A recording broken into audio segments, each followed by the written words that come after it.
لیکن یہ کہ ہمیں یہ جو آفات سماویہ اور ارضیہ ہیں جو ہمارے اوپر آ جاتی ہیں اللہ کی طرف سے، ان کے ضمن میں ذہنی ایک ایٹیچیوڈ پیدا ہو جائے، سوچ کا ایک خاص رخ بن جائے، انسان کے احساسات ایک خاص طرز پر ڈھل جائیں، تو پھر ان کو برداشت کرنا آسان ہو جاتا ہے۔ اور وہ کیا ہے؟ وہ ہمارے ایمان کا لازمی تقاضا ہے۔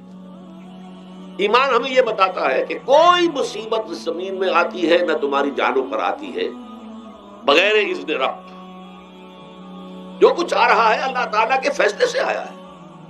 یہ کوئی اندھا بہرا مادہ نہیں ہے، یہ کوئی اندھا بھینسا نہیں ہے کہ اس نے آ کے آپ کو ٹکر مار دی ہے، نہیں نہیں نہیں، یہ تو سمیع اور بصیر، علیم و خبیر اللہ اور حکیم اور قدیر اللہ کا فیصلہ ہے۔ لہذا یہ من جانب اللہ ہے، اس کو تم سمجھو یہ اللہ تعالیٰ کی طرف سے ہے۔ اور جب اللہ کی طرف سے ہے تو سورہ آل عمران میں فرمایا بیدہ الخیر، اس کے ہاتھ میں تو خیر ہی خیر ہے۔ یعنی بظاہر تمہیں محسوس ہوتا بھی ہو کہ یہ میرے لیے تکلیف دہ بات آ گئی ہے، تو اس کو یوں سمجھو کہ اس کا نتیجہ جو میرے حق میں نکلے گا وہ خیر ہوگا۔ فوری طور پر تو تکلیف ہے، مجھے اچھی نہیں لگ رہی، ناگوار ہے، لیکن نتیجہ اس کا خیر نکلے گا۔ جیسے بچہ بیمار ہے، ماں اسے دوا پینے پر مجبور کر رہی، کڑوی دوا ہے، وہ تو سمجھتا ہے مجھ پر بڑا ظلم ہو رہا ہے، یا آپ لے گئے اسے ڈاکٹر کے یہاں ٹیکا لگوایا ہے، وہ تو چیخ رہا ہے، رو رہا ہے، لیکن آپ کو معلوم ہے، کاش اسے بھی معلوم ہو جائے کہ میرے خیر کے لیے، میرے بھلے کے لیے، اگر اسے یہ معلوم اور محسوس ہو جائے تو اس کی تکلیف اس کے اندر بہت کمی آ جائے گی، وہ سہار لے گا اس کو، وہ برداشت کرے گا۔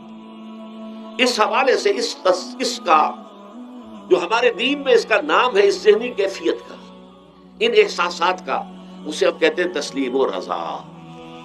جو کچھ آ رہا ہے اللہ کی طرف سے آ رہا ہے، لہذا سر تسلیم خم ہے، اے اللہ ہم قبول کرتے ہیں، رضا، ہر حال میں تیری رضا پر راضی ہیں، جو تیرا فیصلہ ہے ہمیں بصر و چشم قبول ہے، تسلیم و رضا۔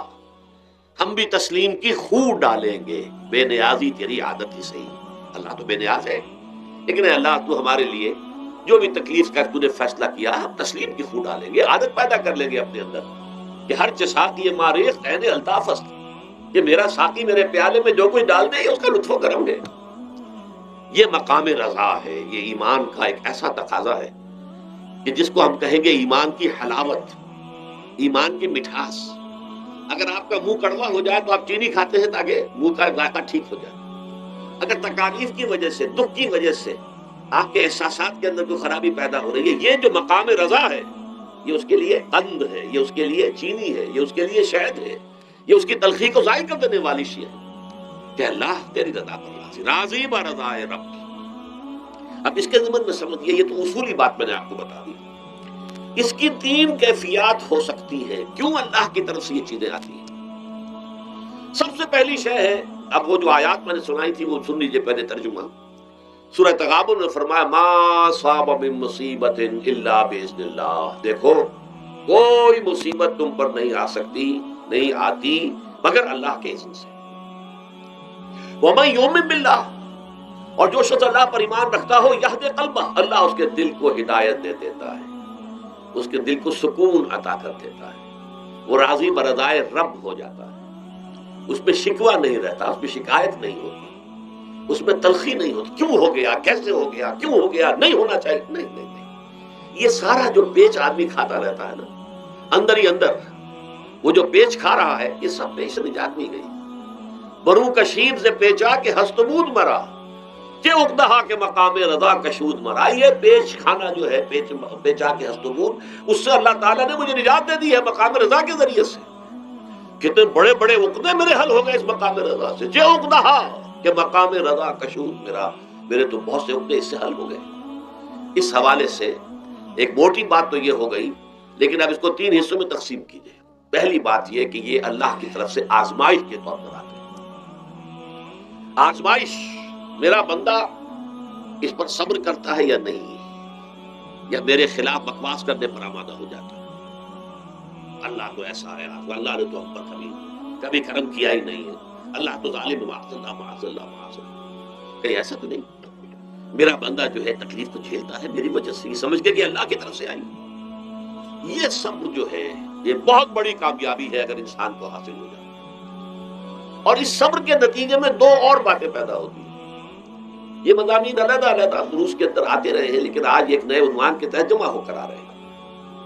پہلی بات یہ ہوتی ہے کہ یہ امتحان کا نتیجہ کیا نکلتا ہے کہ آپ نے ایک امتحان پاس کیا تو آپ کے اگلے درجے میں ترقی ہو جاتی ہے۔ 5ویں کا امتحان پاس کر لیا نا تو 6ٹھی میں جائیں گے، اب 6ٹھی کا امتحان پاس کریں گے تو 7ویں میں جائیں گے، 7ویں کا پاس کریں گے تو 8ویں میں۔ درجہ بدرجہ انسان کی دینی، ایمانی اور روحانی ترقی کا ذریعہ یہ آزمائش بنتی ہے۔ جتنا اس میں صبر ہوگا، جتنا اس میں تسلیم و رضا جو ہے آپ حاصل کرتے جائیں گے تو آپ کے درجے بلند ہوتے چلے جائیں گے۔ آپ کا امتحان کڑے سے کڑا آئے گا، بڑے سے بڑا آئے گا، مشکل سے مشکل تر آئے گا۔ ایک وقت میں ایم اے کا امتحان بھی آپ کو دینا ہوگا، ایک وقت ہو سکتا ہے پی ایچ ڈی کے لیے تھیسس آپ لکھیں، پھر اس کے اوپر جو ہے ٹیم بیٹھی ہوئی اور آپ سے وہ بحث کرے، جرا کرے آپ سے، وہ بھی کرنا ہوگا۔ لیکن یہ کہ اگر پرائمری ہی میں فیل ہو گئے تو اس کا سوال ہی پیدا نہیں ہوتا کہ کبھی آپ ایم اے کا یا پی ایچ ڈی کا تھیسس بھی لکھیں۔ اور اسی کو دوسرے انداز میں کہا گیا ہے قرآن مجید میں، وَلِيُبْلِيَ الْمُؤْمِنِينَ مِنْهُ بَلَاءً حَسَنًا۔ اصل میں ابلا کہتے ہیں، بلا یبلو جو ہے عربی زبان میں آتا ہے آزمانا۔ خلق الموت والحیات لیبلوکم ایکم احسن عملا، یہی معنی ابتلا کے بھی، ابتلا یبتلی آزمانا۔ ابلا یبلی جو آتا ہے باب افعال سے، اس میں آتا ہے کسی کو کسی تکلیف میں ڈال کر اس کو نکھارنا، کہ اس کا جوہر نکھر جائے، اس کے اندر جو خیر ہے وہ اور چمک جائے، لوگوں کو بھی معلوم ہو جائے کہ یہ شخص اس مقام کا اہل ہے، اس کے اندر یہ صلاحیت ہے، اس میں یہ قوت موجود ہے۔ تو یہ گویا کہ اہل ایمان کی صلاحیتوں کو نکھارنے کے لیے اور ان کے درجات کی ترقی کے لیے بھی اللہ تعالیٰ دنیا کے اندر یہ مصیبتیں اور امتحانات جو ہیں آزمائش کے حوالے سے افراد پر بھی اجتماعی طور پر بھی لاتا ہے۔ اور ایک اس کا اور بھی ہے، اہل ایمان پر اس طرح کے ابتلاء و آزمائش کی ایک نوعیت اور بھی ہے، اور وہ یہ ہے کہ جو بھی آپ سے غیر ارادی طور پر یا یہ کہ آپ نے کوئی گناہ ارادی طور پر بھی کر لیا، اللہ تعالیٰ اس کی سزا اسی دنیا میں دے کر آخرت کی سزا سے محفوظ کر دیتا۔ گویا کہ اس سے بڑا خیر کیا ہوگا؟ یہاں کی سزا کیا ہے؟ جھیل لی آپ نے، بخار آ گیا، ٹانگ ٹوٹ گئی، چلیے 3 مہینے آپ بستر پر پڑے رہے نا، اور کیا ہوا؟ کچھ نہیں۔ لیکن یہ کہ آخرت کی سزا ملتی بہت عظیم ہوتی، لہذا کفارہ بناتا ہے اللہ تعالیٰ گناہ، جو بھی گناہ ہو گئے ہیں، غلطیاں ہو گئی ہیں، ان کا کفارہ اللہ تعالیٰ بندہ مومن کے لیے، حضور کی ایک حدیث ہے، اس کا متن مجھے اس وقت یاد نہیں ہے، کہ مومن کا معاملہ عجیب ہے، اسے کوئی تکلیف پہنچتی ہے صبر کرتا ہے، وہ اس کے گناہوں کا کفارہ بن جاتا ہے، اور اگر کوئی خوبی ملتی ہے اس پر اللہ تعالیٰ کا شکر ادا کرتا ہے، اس کے درجات بلند ہو جاتے ہیں۔ تو یہ معاملہ جو ہے اللہ تعالیٰ کی طرف سے بندہ مومن کے حق میں خیر، کہ در حقیقت اس کے ان گناہوں کی پاداش کہ جو اس نے یہاں کر لیے ہیں یہی دنیا میں دے کر دھو دیا جائے، پاک کر دیا جائے۔ جیسے آپ کو معلوم ہے دھوبی جو ہے کپڑے کو بھٹی میں چڑھاتا ہے، گرم پانی میں ڈالتا ہے، ڈالتا ہے تاکہ اس کا میل نکلے، اس کے آگے پٹکتا بھی ہے ذرا اس کو تاکہ وہ میل اچھی طرح چھٹ جائے اس سے۔ اسی طرح اگر دنیا میں ہمارے میل چھٹ جائیں، دنیا میں اگر ہمارے گناہ دھل جائیں تو یہ بڑے نفع کا سودا ہے، بڑے نفع کا سودا ہے، بڑے نفع کا سودا ہے۔ اس اعتبار سے آپ غور کیجئے کہ اگر یہ حقائق ہمارے سامنے رہے تو کیا کوئی تکلیف دنیا کی ہمیں بھاری محسوس ہوگی؟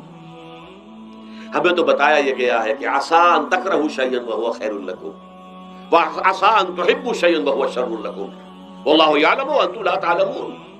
ہو سکتا ہے کہ تم کسی چیز کو ناپسند کرو، دراصل کہ اسی میں تمہارے لیے خیر ہے، تمہیں نہیں پتا، اور ہو سکتا ہے تم کسی چیز کو پسند کرو، دراصل کہ اس میں تمہارا شر ہے لیکن تمہیں نہیں معلوم۔ اللہ یعلم وانتم لا تعلمون، اللہ جانتا ہے تم نہیں جانتے۔ اس حوالے سے سپردم بتو مایا خیشا خدانی حساب کھمو بیچنا، اے اللہ، اس کو کہتے ہیں تفویض۔ یہ سورہ تغابن کے درس میں یہ تمام مضامین تفصیل سے آتے ہیں کہ ایمان کے جو باطنی ثمرات ہیں اس میں سب سے پہلے مقام رضا ہے، پھر تفویض ہے، توکل ہے۔ آپ محنت کر رہے ہیں، محنت کر رہے ہیں، محنت کر رہے ہیں، نتیجہ نہیں نکلا۔ ایک نتیجہ یہ نکلے، ایک بچے نے بہت محنت کی، دن رات کام کیا، فیل ہو گیا امتحان، اب صدمے سے کمر ٹوٹ سکتی ہے اس کی، لیکن نہیں، ہو سکتا ہے کہ اللہ تعالیٰ نے اسی میں میرے لیے خیر رکھی، اس لیے کہ ہماری محنت سے کچھ نہیں ہوگا، ہمارے مادی وسائل سے کچھ نہیں ہوگا اللہ کے اذن سے، اللہ کی مرضی سے، اللہ کی مشیت سے۔ یہ ہمارے لیے خاص طور پر اس اعتبار سے بہت اہم نکتہ ہے، ہم سب راہ حق کے مسافر ہیں، اپنے اپنے بس پڑتے محنت کر رہے ہیں، وقت بھی صرف کر رہے ہیں، مال بھی صرف کر رہے ہیں، محنت کر رہے ہیں، مشقت کر رہے ہیں، لیکن فرض کیجئے جیسا کہ ہے فی الواقع، فرض کیا کیجئے، وہ تو واقع سامنے کی بات ہے، نتائج نکلتے نظر نہیں آ رہے، قدم نہیں بڑھ رہے، ہماری طرف لوگوں کا رجوع عام نہیں ہے، ٹھیک ہے، اس پر قطعاً بدل ہونے کی بات نہیں، یہ اللہ تعالیٰ کی مشیت میں ہوگا، جب وہ چاہے گا تب ہوگا، ہمارا کام یہ کہ اپنا فرض ادا کیے چلے جائیں بس، اور نتیجے سے بالکل ذہن کو اپنے منقطع کر لیں، ذہن کا کوئی تعلق آپ کے نتیجے کے ساتھ نہ رہے۔ یہ جب تک کیفیت ہماری نہیں ہوگی، ہم اس راہ پر استقامت اور مدام اس پر محنت اور جدوجہد کرنا جو ہے وہ ہمارے لیے ممکن نہیں رہے گا۔ اس کے لیے میں اگر آپ کے سامنے رکھوں معاملہ کہ حضور صلی اللہ علیہ وسلم کے جو پہلے 10 برس ہیں، جب سے آپ کو آغاز ہوا ہے وحی کا، اس کے بعد سے پہلے 10 برس دن رات کی محنت، شدید مشقت، یہاں تک کہ اللہ بھی روک رہا ہے نبی آپ اپنے آپ کو ہلاک کر لیں گے، لعلک باخع نفسک الا یکونوا مؤمنین، کیا آپ اپنے آپ کو اس صدمے میں ہلاک کر لیں گے؟ یہ ایمان نہیں لا رہے، اس قدر صدمہ۔ لیکن اس کے ساتھ یہ ہے کہ یہ نہیں ہے کہ نتیجہ نہیں نکل رہا تو کام چھوڑ کے بیٹھ جائے، نہیں، معاذ اللہ، معاذ اللہ، نتیجہ نہ نکلے تو حضرت نوح علیہ السلام کی عمر بھی اگر حضور کی ہوتی 950 برس بھی حضور دعوت دیتے تھے، آپ کا کام تھا، آپ کا فرض تھا۔ حضرت نوح علیہ السلام بھی تو آخر اللہ کے ایک بندے تھے، اللہ کے رسول تھے، 950 برس تک دعوت دی ہے۔ فَلَبِثَ فِيهِمْ أَلْفَ سَنَةٍ إِلَّا 50 عَامًا، یہ تو ہم مانتے ہی نا، اگر قرآن کے اندر نص قطعی صریح الفاظ نہ ہوتے کہ 950 برس تک رہے، ورنہ یہ بات سمجھ سے بالا تر ہے۔ عام طور پر معلوم ہوتا ہے کہ اس دور میں ابھی عمریں زیادہ تھی لوگ۔ بہرحال جو میں نے عرض کیا تھا کہ دکھ جس سے انسان متاثر ہوتا ہے، اس کی ایک قسم وہ ہے کہ جو ہمارے ارادہ اور اختیار سے باہر، اللہ کی مشیت سے، اللہ کے اذن سے، اللہ کی مرضی سے آتا ہے، اس کے لیے ہمارا کام صرف برداشت ہے۔ جو شے بھی ہمیں برداشت کی صلاحیت عطا کر دے وہی اس کا علاج ہے۔ جیسے آپ کو معلوم ہے کہ بخار بہت تیز چڑھا ہوا ہے، اس کی دوا نہیں ہے ایسپرین یا کوئی اور پیراسیٹامول، بخار کی شدت کو کم کر دے، وہ کوئی علاج نہیں ہے۔ علاج تو ہوگا اگر معلوم ہوگی کون سے جراثیم ہے، کس کی وجہ سے ہے، اس کا صحیح اینٹی بایوٹک کون سا ہے، وہ علاج ہوگا۔ یہ علاج نہیں ہے، لیکن اس کی شدت کی کمی اور اس کے اندر جو احساس ہے جھیل جانے کا، وہ انسان کے لیے آسان ہو جاتا۔ یہی مضمون آیا ہے سورہ حدید میں بھی، ما اصاب من مصیبت فی الارض ولا فی انفسکم، یہاں کھول دیا اس مضمون کو۔ میں نے عرض کیا تھا نا کہ یہ آفت سماوی بڑے پیمانے پر بھی ہو سکتی ہے، زمین میں یعنی زلزلہ آ گیا، فلڈ آ گیا، طوفان آ گیا، ولا فی انفسکم، خاص تمہاری جان میں، تمہیں بخار ہو گیا، تمہیں ٹی بی لگ گئی، تمہیں کوئی اور بیماری آ گئی، تمہیں کینسر ہو گیا، معاذ اللہ ثم معاذ اللہ، ہوتا ہے، آخر ہوتا ہے، دنیا میں انسانی زندگی کے ساتھ یہ ساری چیزیں لگی ہوئی ہیں۔ لیکن یہ چیزیں ما اصاب من مصیبت فی الارض ولا فی انفسکم، نہیں پڑتی تم پر کوئی پڑنے والی کوئی مصیبت، کوئی تکلیف، نہ پوری زمین میں بڑے پیمانے پر، نہ تمہاری جانوں میں انفرادی سطح پر، الا فی کتاب من قبل ان نبراها، مگر یہ کہ وہ تو ایک کتاب میں، کتاب اللہ کے علم کی کتاب، ام الکتاب، اس میں پہلے سے درج موجود ہے۔ یہ الٹ اپ نہیں ہو گیا، یہ اچانک نہیں ہو گیا۔ آپ اچانک سمجھتے ہیں کہ صاحب میں تو جا رہا تھا، اچانک ٹرک نے آ کے مجھے دھکا مار دیا۔ اچانک کوئی شے یہاں نہیں ہوتی، اس کائنات میں پتہ تک نہیں ہلتا جب تک کہ اس نے رب نہ ہو۔ اچانک کا کیا سوال؟ در حقیقت جو ہوتا ہے وہ اللہ تعالیٰ کے علم میں پہلے سے ہے، علم کامل، ما کان وما یکون، جو کچھ ہوا ہے، جو کچھ ہوگا، مستقبل، ماضی، کل کا کل آنے واحد میں اللہ کے علم میں موجود ہے۔ لہذا یہاں اچانک کچھ نہیں ہوتا، جو بھی آیا ہے اللہ کے علم سے آیا، اور یہ پہلے سے اللہ کے علم کے اندر موجود تھا، لکھا ہوا تھا، الا فی کتاب من قبل ان نبراها ان ذلک علی اللہ یسیر۔ یہ تمہیں تو مشکل نظر آئے گا لیکن اللہ پر بڑا آسان ہے، اللہ کا علم کامل، ما کانا ما یکون کو حاوی ہے۔ لکہ لا تاسوا علی ما فاتکم، تاکہ تم افسوس نہ کیا کرو ان چیزوں پر جو تم سے چھوٹ جائیں، جاتی رہیں، چھن جائیں۔ کوئی موقع تھا ہاتھ سے نکل گیا، کوئی دولت تھی اس پر ڈاکہ پڑ گیا، کوئی اور مصیبت ہے وہ آ گئی، کوئی عزیز فوت ہو گیا، اکلوتا بیٹا تھا فوت ہو گیا، وغیرہ وغیرہ۔ ما فاتکم، فات سے ہی فوتیدگی ہے نا، جو شے بھی نکل جائے، چلی جائے، ہاتھ سے جاتی رہے، چاہے وہ کوئی آپ کا عزیز تھا جو فوت ہو گیا تو آپ کے ہاتھ سے نکل گیا، یا کوئی مال تھا جو آپ کے قبضے سے نکل گیا، ڈاکہ پڑ گیا، چوری ہو گئی، نقصان ہو گیا کاروبار میں بہت بڑا، اس پر افسوس نہ کیا کرو۔ اگر افسوس کرو گے تو اس کا مطلب کیا ہوگا کہ تمہیں اللہ پر اعتماد نہیں ہے، یا تم سمجھتے ہو کہ اللہ کے سوا بھی کوئی ہے جو یہ کام کر سکتا۔ کائنات میں تو ایک ہی کی مرضی چلتی ہے، وہ ہے اللہ۔ لہذا اگرچہ وہ کسی کے ذریعے سے تکلیف آپ کو پہنچی ہے، کسی نے آپ کو پتھر مارا ہے، وہ پتھر ہو سکتا ہے آپ کو نہ لگتا، لگ گیا ہے تو اللہ کے فیصلے سے لگا ہے، اس کا باپ بھی نہیں پتھر مار سکتا آپ کو اگر اللہ کا عزت نہ ہو۔ لہذا آپ پتھر مارنے والے کو بھی مجرم سمجھیے، ٹھیک ہے، اس سے بھی قصاص لینے کا آپ کو حق ہے، لیکن یہ جان لیجئے کہ جو آیا ہے پتھر وہ اس نے رب سے آیا ہے۔ اب ظاہر بات ہے کہ اگر یہ کیفیت ہوگی تو غصہ اتنا نہیں ہوگا اس شخص پر کہ جس نے یہ کام کیا ہے، بلکہ ہو سکتا ہے آدمی مسکرا کے رہ جائے، جیسے کہ وہ میں واقعہ سناتا رہا ہوں اپنے دروس میں کہ ایک درویش منش آدمی جا رہا تھا، جو رب کرے سو ہو، جو رب کرے سو ہو، جو رب کرے سو ہو۔ کسی شخص نے پتھر اٹھا کر دے مارا، اس کے سر پہ لگ گیا کہ اس نے پیچھے پلٹ کر دیکھا کس نے مارا ہے۔ اس نے کہا مجھے کیا دیکھتے ہو، جو رب کرے سو ہو، یہ تو رب کے مارے سے۔ اس نے کہا مجھے تو یہ پتھر رب کے مارے ہی لگا ہے، لیکن میں دیکھ یہ رہا تھا بیچ میں کس کا منہ کالا ہو گیا، اپنے لیے کس نے ایک گناہ کما لیا، اپنے لیے کس نے ایک مصیبت جو ہے وہ مول لے لی، وہ بیچ میں تم آ گئے ہو۔ پتھر اللہ کی طرف سے آیا ہے، لیکن اس کا عذاب، اس کا وبال تم پر آ جائے۔ بہرحال یہ تو میں نے عرض کیا آپ کے سامنے، وہ چیزیں کہ جو آ جاتی ہیں، وہ تکالیف و مسائل جو اللہ کی طرف سے من جانب اللہ ہے، اس میں آپ کسی کو مورد الزام نہیں ٹھہرا سکتے، وہ آپ پر آ گیا۔ دوسری تکلیفیں وہ ہیں جن کے لیے فارسی میں کہتے ہیں خود کردہ، اپنے ہاتھوں جو مصیبتیں آتی ہیں۔ اس کے لیے میں نے آپ کو سورہ شورى کی آیت سنائی ہے، ما اصابکم من مصیبت فبما کسبت ایدیکم ویعفو عن کثیر۔ جو مصیبت بھی تم پر آتی ہے انسانوں، وہ تمہارے اپنے ہاتھوں کے کرتوتوں کی وجہ سے آتی ہے، اور ابھی تو اللہ بہت سی چیزوں کو تو معاف بھی کرتا رہتا ہے، ہر تمہاری غلطی پر پکڑتا نہیں ہے، ہر خطا کے اوپر تمہیں سزا نہیں دیتا ہے، کوئی سزائیں معاف بھی کرتا رہتا ہے، عفو و درگزر سے بھی کام لیتا ہے، بہت متحمل اور حلیم بھی ہے، بہت رحیم اور غفور بھی ہے اور کریم بھی ہے۔ لیکن یہ کہ یہ جان لو کہ ایک مصیبتیں وہ ہیں جو تمہاری اپنی پیدا کر دینا ہے، بما کسبت ایدیکم، تمہارے اپنے ہاتھوں کی کمائی۔ یہ کون سی خود کردہ؟ یہ در حقیقت ہے اجتماعی نظام جو انسان بناتا ہے، اس اجتماعی نظام کو غلط کر کے اگر اس نے اپنے لیے مصیبتیں کھڑی کر لی۔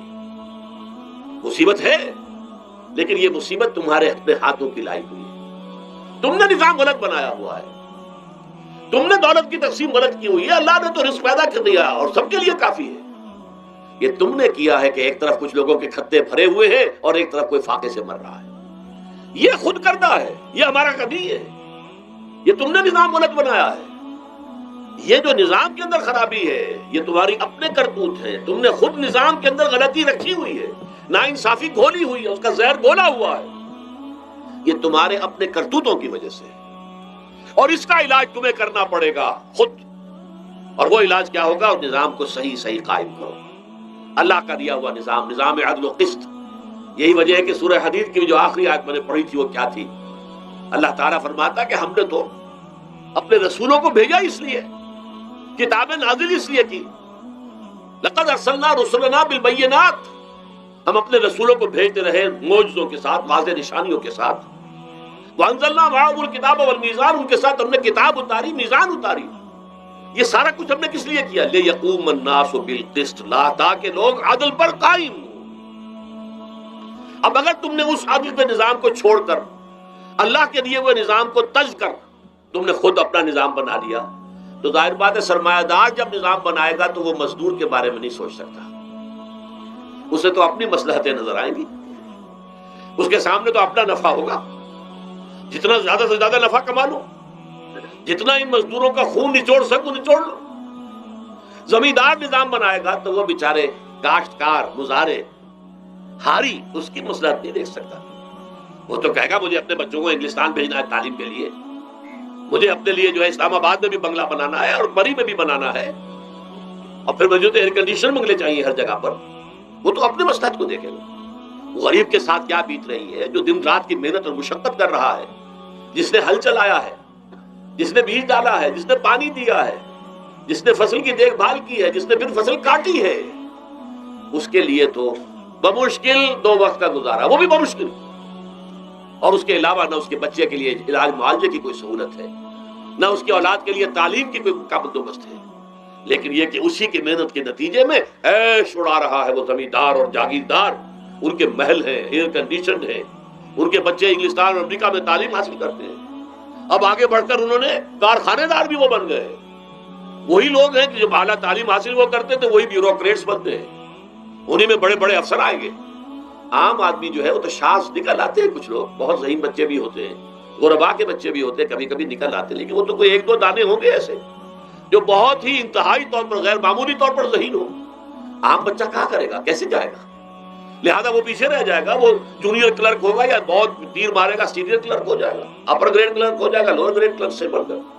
اللہ اللہ خیر صلی اللہ، یہ کمشنر کون ہوں گے، ڈپٹی کمشنر کون ہوں گے، یہ تو ظاہر بات ہے اسی، سیکریٹری کون ہوں گے، یہ 22 گریڈ والے کون ہوں گے، 21 گریڈ والے کون ہوں گے، ان کی اکثریت انہی لوگوں میں سے ہوگی۔ اس حوالے سے یہ جو غلطی، یہ جو دکھ ہے، یہ دکھ تمہارا اپنا پیدا کرتا ہے، اور خود کردہ رہا علاج نہیں، اس کا علاج اور کچھ نہیں ہے جب تک کہ تم خود اپنے طرز عمل کو نہیں بدلو گے۔ اب یہ جو دکھ ہے میں اس میں سے چند کو آپ کے سامنے گنوانا چاہتا ہوں۔ دیکھیے، سب سے پہلا دکھ جو دنیا میں انسان نے خود پیدا کیا سماجی سطح پر، یہ پیدائشی طور پر نیچ ہے اور یہ پیدائشی طور پر اونچا ہے، یہ مسلی ہے اور یہ سید ہے۔ ہمارے ہاں تو پھر بھی اللہ کا فضل ہے کہ اتنا زیادہ فرق و تفاوت نہیں، ہندوؤں میں یہ شودر ہے اور یہ برہمن ہے، علم حاصل کرنا برہمن کا حق ہے، شودر کا حق ہی نہیں ہے۔ اور شودر کے کان میں اگر اشلوک بھی پڑ جائے کہیں بغیر ارادے کے، کہیں جا رہا تھا اور کہیں گیتا کے اشلوک ہو رہے تھے اس نے سن لیے، تو اس کی سزا کیا ہے؟ سیسا جو ہے اس کو پگھلا کر اور وہ اس کے کان میں ڈال دیا جائے تاکہ سماعت ہی ختم ہو جائے۔ دنیا میں یہ کس نے کیا بھائی؟ یہ خود انسان نے کیا۔ یہ ظلم انسان اپنے اوپر ڈھا رہا ہے، یہ اونچ نیچ اس نے خود بنائی ہے۔ ہمارے ہاں بھی ہے، اتنی نہیں ہے۔ مسلی کا کیا مقام ہے آپ کے معاشرے میں؟ سید کچھ بھی ہو، بدماش ہو، زانی ہو، سید ہے، اسے تو جھک کر اس کے گوڑے کو ہاتھ لگائیں گے، لیکن یہ کہ دوسرا شخص جو ہے مسلی کتنا ہی نیک ہو، بھلا ہو، پارسا ہو، وہ برابر جو ہے چارپائی پر بھی بیٹھنے کا حقدار نہیں۔ یہ ساری اونچ نیچ ہم نے پیدا، اللہ نے نہیں کیا تھا۔ اللہ نے تمام انسانوں کو مساوی پیدا کیا۔ اللہ کے رسول یہ فرما کر گئے، لا فضل لعربی علی عجمی ولا لعجمی علی عربی ولا لأحمر علی اسود ولا لأسود علی احمر الا بالتقوی کلکم بنو آدم آدم من تراب۔ دیکھو، کسی عرب کو کسی اجمی پر فضیلت نہیں ہے، کسی اجمی کو کسی عرب پر کوئی فضیلت نہیں ہے، کسی گورے کو کسی کالے پر فضیلت نہیں ہے، کسی کالے کو کسی گورے پر فضیلت نہیں ہے، الا بالتقوی۔ یہ اگر فضیلت ہے تقوی، کون خدا ترس زیادہ ہے، کس کے اخلاق زیادہ بلند ہیں، کون نیک اور پارسا زیادہ ہے، کون لوگوں کی خدمت زیادہ کرتا ہے، اس کے اعتبار سے درجہ بلند ہوگا۔ پیدائشی طور پر تمام انسان بالکل مساوی ہیں۔ پھر ہمارے معاشرے میں جو ظلم ہوتا ہے، دو طبقات ہیں جو حضرات سورہ نساء پڑھتے ہیں، اس میں سب سے پہلے دو طبقات جو کہ گرے ہوئے تھے اس معاشرے میں اور آج بھی گرے ہوئے، ایک یتیم اور ایک عورت۔ ان دونوں کے لیے ابتدائی سے سورہ نساء کے اندر جو ہے احکام آئے تو ان کے بارے میں آئے۔ یتیموں کو ان کا مال ہڑپ کر جانا، ان کو دھکے دینا۔ ارأیت الذی یکذب بالدین فذلک الذی یدعو الیتیم ولا یحض علی طعام المسکین۔